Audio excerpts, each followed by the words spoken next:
All right, in this video, I'm going to show you guys how to foam roll your calves.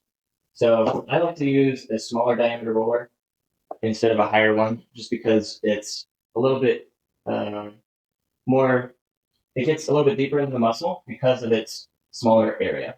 So the way that I like to do it is I like to start close to the Achilles, and then I like to stack my other leg on top of it, and I like to roll it side to side. A lot of the times you'll see people doing this, and it's not necessarily wrong. It's just a different way to do it. But I feel like this way I get a little bit more response out of the tissue, a little bit more length. And so once I start to feel pretty good here, I'm going to start to add some movement at the foot.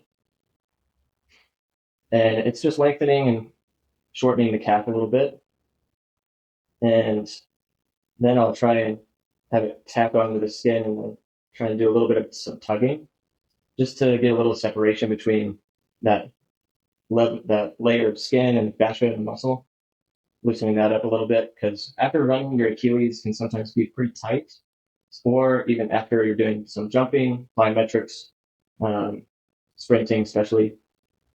But we're just wanting to get a little bit of hydration and blood flow into the area, and that's what foam rolling basically does. So once an area feels pretty good, then you can move on to the next section and do the same kind of thing. We're just trying to add some movement, some compression from the roller. We can even do this a little bit. When you get into the upper calf, more of the meaty part, this feels a little bit better than down at the bottom. So I'm noticing that there's a little clunk. It's like there's a little ball in there. And so what I'm going to do is kind of try and add a little bit more compression from that top leg. Then I'm going to point the toe, flex the foot, point the foot, flex the foot, and basically just try and get that ball a little bit smaller. Now it's not as clunky. Then we can move a little bit up. So I found another little spot. You'll notice that it just kind of like bam. But do the same thing. Add a little bit of compression, movement.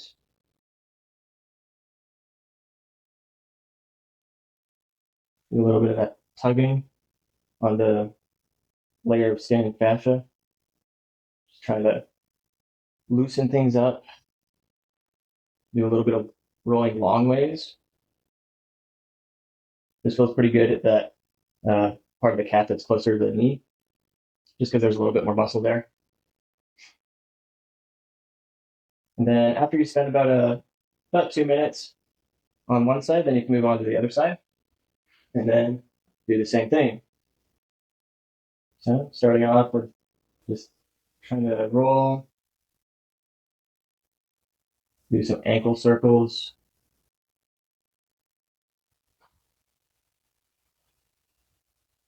Because after you run, the calves are going to be pretty tight. At least mine. I don't know about you, but getting the calves a little bit of attention and mobility pre and post run is a good idea.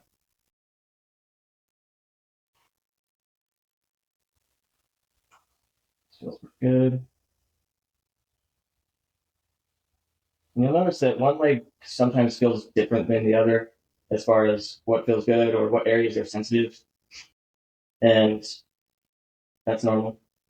And it's not an indicator that you're doing anything wrong most of the time, but it just means that we distribute force differently on either leg or either side.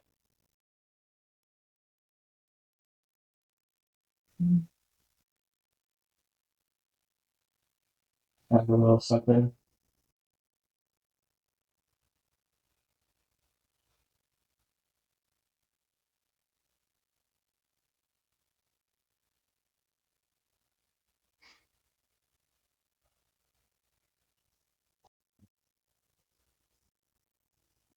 So that's how you foam roll your pecs. And it's really only limited to your imagination on how you can use the roller. You can use it in a lot of different ways, but that's how I like to foam roll my calves after I run.